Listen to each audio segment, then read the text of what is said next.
वरून त्यांचे आई वडिलांनी त्यांनी सांगितलं की भीमा, तुला आहे ना, तर हे कष्ट एका दिवशी नष्ट करायचे आहे. तर डॉक्टर बाबासाहेब आंबेडकरांनी मनामध्ये हे ठरवले की मला हे कष्ट नष्ट करायचं आहे. आणि जेव्हा डॉक्टर बाबासाहेब आंबेडकर मोठे झाले त्यानंतर ते उंच समारोहात जाऊन त्यांनी खूप अभ्यास केला. आणि अभ्यास त्यांनी असं केलं की इंग्लंडमध्ये जे विद्यार्थी अभ्यासक्रम 8 वर्षापूर्वी पण जे अभ्यास ते संपवतात नाही, ते अभ्यासक्रम डॉक्टर बाबासाहेब आंबेडकरांनी 2 वर्ष 8 महिन्यापूर्वी हे अभ्यास त्यांनी संपवला.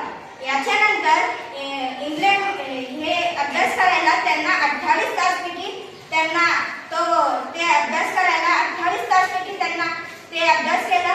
आणि 28 तासपैकी अजूनही 18 तास त्यांनी शिल्लक काम केलं आणि अभ्यास केला.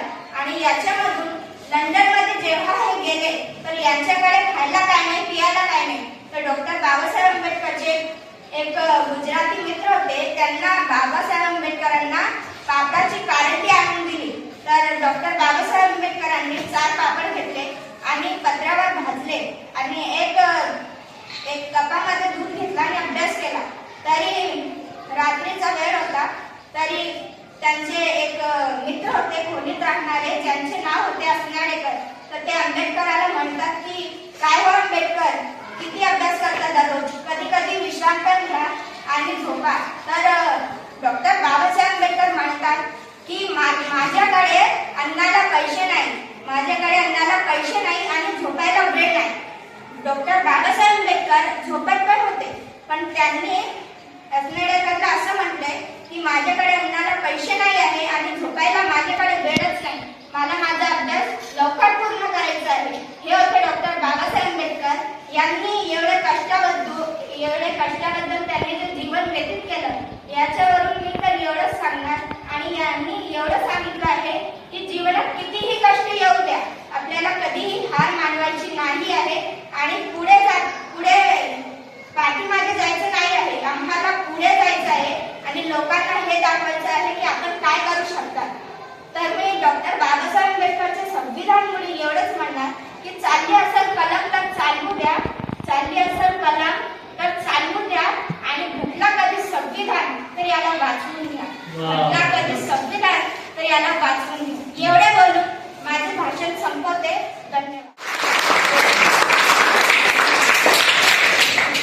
खूप छान, अतिउत्तम, उत्कृष्ट, सर्वात छान.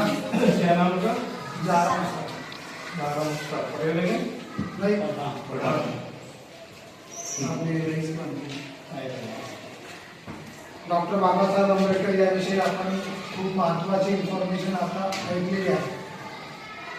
त्यांचा पण आपल्या जीवनामध्ये काही ना काही आपण आपल्या जीवनामध्ये याचा उपयोग करावा. त्यांचा संविधान अक्सा जावेद, बेटी पढ़ाओ बेटी बचाओ.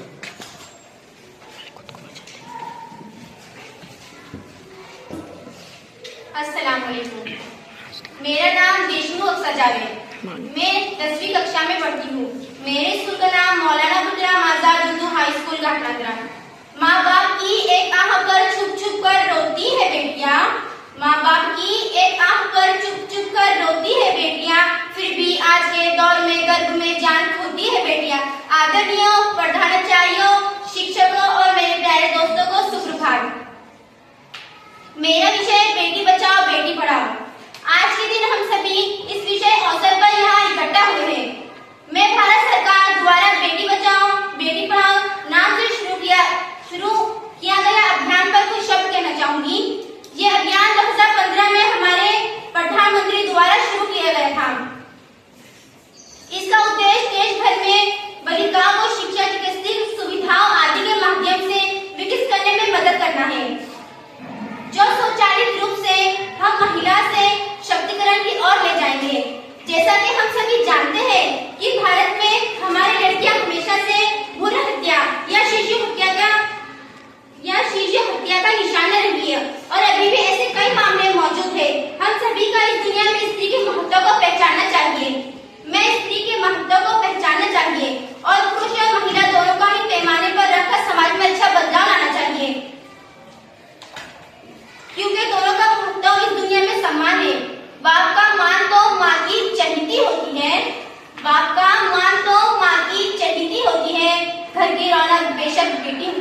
अब्दुल कलाम शाह साहब आता ये 7 अवधि में सभी की याद होना सब लिख लो हिस्ट्री का एक पॉइंट है। अस्सलाम वालेकुम। मी सफिया अल्ताफ शाह दाबा। माझ्या शाळेचे नाव मौलाना अबुल कलाम आझाद उर्दू हायस्कूल घाटनांदा। मी आज आपल्या समोर डॉक्टर एपीजे अब्दुल कलाम यांच्याविषयी आपले विचार व्यक्त करते। आपण शांतपणे ऐकायची अपेक्षा करते। आपल्याला माहित आहे का डॉक्टर एपीजे कलाम कोण होते आणि त्यांना कोणासंगे राहणे चांगले वाटायचे? डॉक्टर कलाम यांचा जन्म 15 ऑक्टोबर 1931 रोजी झाला। त्यांचे पूर्ण नाव अब्दुल कादर जैनुल आबिदीन अब्दुल कलाम असे होते। त्यांनी त्यांची बालपणी खूप कष्ट केले। फायटर पायलट होण्याचे त्यांचे बालपणीचे स्वप्न होते। जे लहान मुले आणि मुली असते ते त्यांच्यावर खूप प्रेम करायचे। पदवीनंतर ते DRDO मध्ये वैज्ञानिक म्हणून रुजू झाले। भारतीय अंतराळ संशोधन संस्था इथे ISRO मध्ये त्यांनी वैज्ञानिक म्हणून रुजू झाले। त्यांच्या कौशल्यामुळे ते भारताचे क्षेपणास्त्र पुरुष म्हणून लोकप्रिय झाले। ते भारताचे 11वे राष्ट्रपती होते। 27 जुलै 2015 ला त्यांनी अखेरचा श्वास घेतला। जिन्होंने अपना जीवन समर्पित कर दिया देश और विज्ञान को, जिन्होंने अपना जीवन समर्पित कर दिया देश और विज्ञान को, चलो आओ मिलकर सलाम करते हैं उस महाशख्सियत अब्दुल कलाम को। त्याच्यानंतर महात्मा गांधीचा परिचय मुल्ला मिरबार आहे।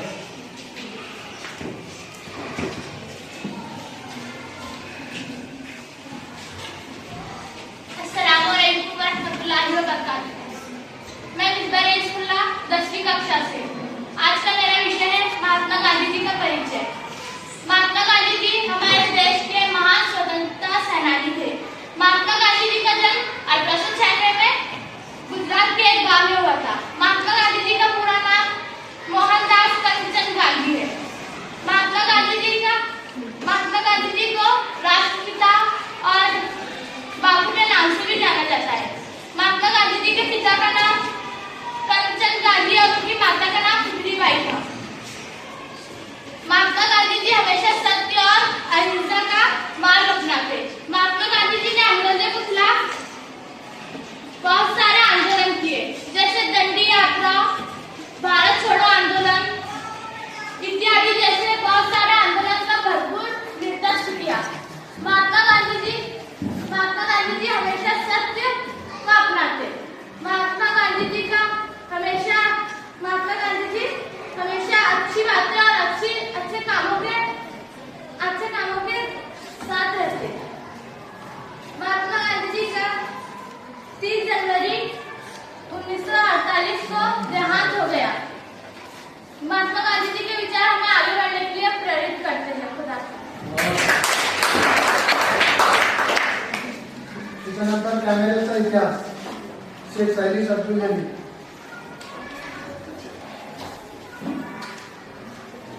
अस्सलाम वालेकुम रहमतुल्लाहि वबरकातुहू। मी शेख सायली अब्दुल अली वर्ग 10वा। माझी शाळा मौलाना अबुल कलाम आझाद उर्दू हायस्कूल मध्ये शिकत आहे आणि आज मी आपल्या कॅमेऱ्याच्या इतिहासाबद्दल थोडीशी माहिती देत आहे। कॅमेऱ्याचा आविष्कार जेव्हा झाला मनुष्याच्या जीवनावर उपकार झाला। आम्ही सर्व तर कॅमेरा वापरतो, पण ते कोण आणि कसे बनवले तुम्हाला हे माहित आहे का? कॅमेरा कोण आणि कसे बनवले हे सांगण्यासाठी मी इथे आले आहे। पूर्वीच्या काळी लोक आपल्या आठवणी जपण्यासाठी चित्रकारांच्या मदतीने फोटो काढत असत। त्यानंतर 1021 मध्ये जर्मन इराकच्या इंडियन हॅसिनच्या लक्षात आले की जेव्हा बंद करत खोलीतील एक लहान छिद्र केले जाते, या खोलीला भिंतीवर बाहेरच्या वस्तू उलटून टाकल्या दिसतात। अशा खोलीला भिंतीवर बाहेरच्या वस्तू उलटून टाकल्या अशा खोलीला कॅमेरा ऑब्स्क्युरा असे नाव देण्यात आले। आता जगातील पहिला कॅमेरा इंडियन हॅसिनने बनवला होता। आपण आजच यांचा उपयोग करत आहे।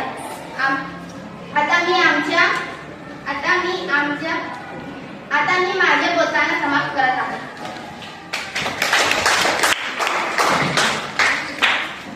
त्याच्यानंतर औरंगजेब आलमगीर आयान फकीर।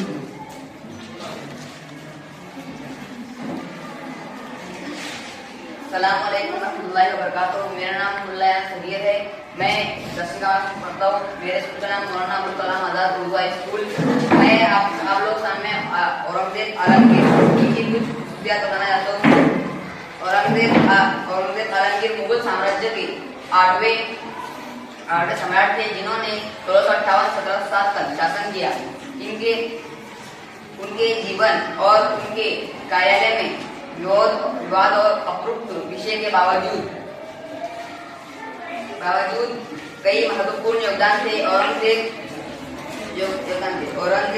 अपने जीवन काल में अपने साम्राज्य को विस्तृत किया और कई महत्वपूर्ण कार्य किए।